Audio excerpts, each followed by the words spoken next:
Xiaomi has a new value-packed mid-ranger, the Redmi Note 14 Pro 5G. What changes can we find with the new generation, and is this phone worth upgrading to? I'm Will for GSM Arena, and let's find out in our Redmi Note 14 Pro 5G review. Something a bit confusing is that there are multiple variants of this phone. We're reviewing the global version, although there's another available in China and India with a 50-megapixel main cam and a larger battery. The Redmi Note 14 Pro 5G looks to build upon what we liked about last year's Note 13 Pro 5G, mainly with a new and more durable design. The phone is thin, yet features a shock-absorbing internal structure which Xiaomi claims provides better drop resistance, because accidents happen. And on top of that, there is now ingress protection against water submersion, rated at IP68, and even IP69 in some markets. It's a nice improvement over last year's splash-proofing.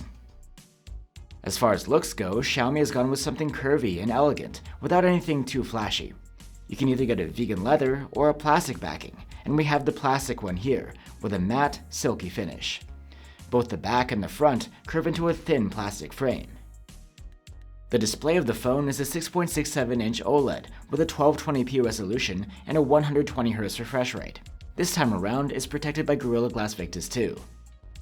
This display is sharp, with a pixel density of 446 ppi, and there's support for 12-bit color depth here. You also get support for the HDR10+ and Dolby Vision video standards. The max brightness of this display isn't quite as high as the 13 Pros, but it's still plenty. We measured a maximum of about 530 nits when using the manual slider, and this was able to boost to over 1130 nits in auto mode. And as far as refresh rate behavior goes, you get a smooth 120Hz for your swiping and scrolling, and this can dial down to 60Hz when you stop interacting with the screen to save energy. For audio, the Redmi Note 14 Pro has a pair of stereo speakers. They scored a very good mark for loudness, and the sound quality is good too, with great sounding vocals, nice highs, and a bit of bass.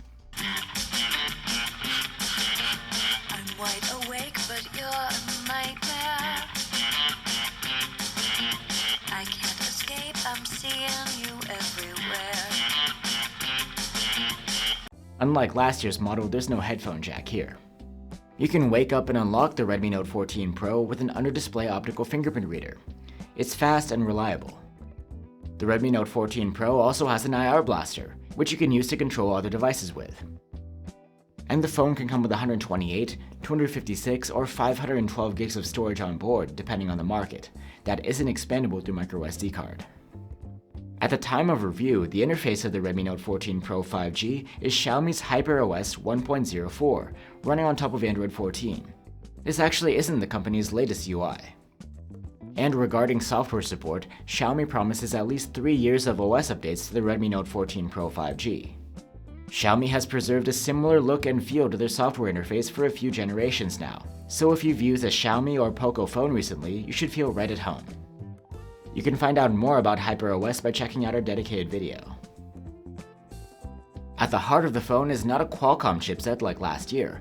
Instead, it's a MediaTek one, the Dimensity 7300 Ultra.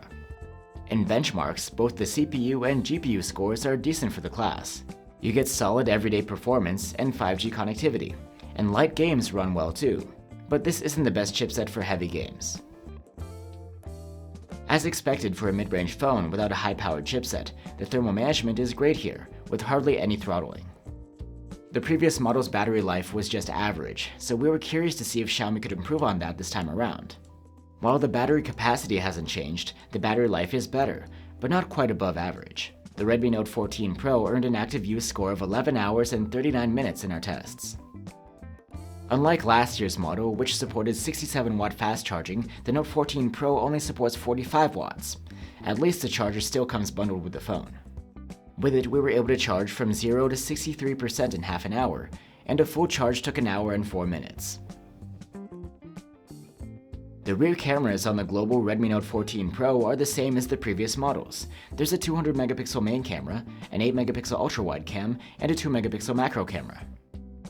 The main cam produces 12.5 megapixel photos by default due to pixel binning. During the day, the quality is pretty good. Colors look nice and natural, the contrast is good, and the dynamic range is okay. There is a lot of sharpening, yet the photos are not terribly sharp. so we're not exactly fans of the processing of the fine detail when examined from up close.